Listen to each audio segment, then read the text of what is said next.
Customized templates are gorgeous. They're beautiful, and they create a whole new look for your blog that Blogger just doesn't offer. But there are a couple of things you need to be aware of when you go for a custom-based template. And here they are. Number one, when you build a custom-based template, let me show you one here. Let's go over here. This is one we created for the Maui bloggers, and this is just another one of my little blogs here, just for bloggers on Maui. You notice it's got this little animated GIF scene up here with these little birds or bats flying around, and it's kind of neat looking. But I also want you to notice the address up here. The address is mauiblogger.blogspot.com. Now, as long as I keep a .blogspot address, everything is fine. The world is ducky. You couldn't be happier.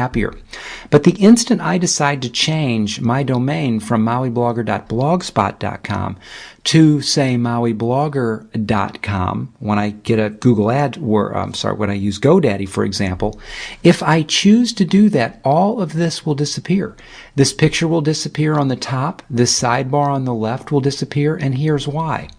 As long as I'm using a .blogspot address on Google, I can have photographs as big as I want show up, which is fine. However, as soon as I convert to a .com using a GoDaddy address, Blogger will not allow me to have a photograph on my blog that's larger than 400 pixels wide or 400 pixels high. Don't understand the reason for that? It's just the way it is. Now, there are some workarounds, and in a future video we'll show you how that's done and how to deal with it, but that is one of the things you just need to be aware of. Yes, you can have a mauiblogger.com custom domain site with all of these beautiful big pictures, but you're just going to have to host your pictures on a site other than Google Blogger. And that's okay, and that's how other people are doing it. So it can work. I just want you to not freak out the first time you change your domain and everything disappears, because it can take you weeks to figure out what the problem is.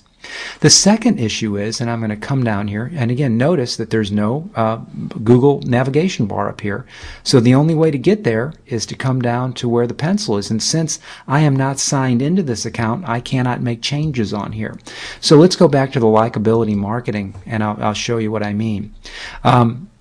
When you get a custom template, oftentimes these page elements don't work the way you think they're going to work. Sometimes you can't move them around. Sometimes you just can't do certain things. So if you're going to buy a template from somebody, make sure when you buy it that all of the page elements work. So you'll have to test that yourself. And if you're going to get a free template, you want to play with that free template. Come into this section, and play with it to make sure that it will do what you need it to do.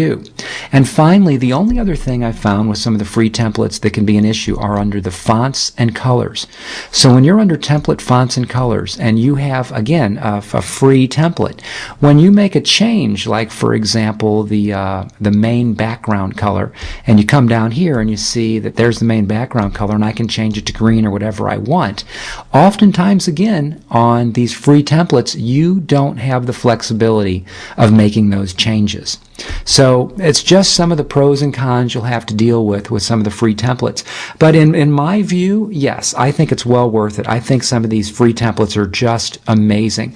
But I just want you to be aware of these three issues that may or may not come up on your free template.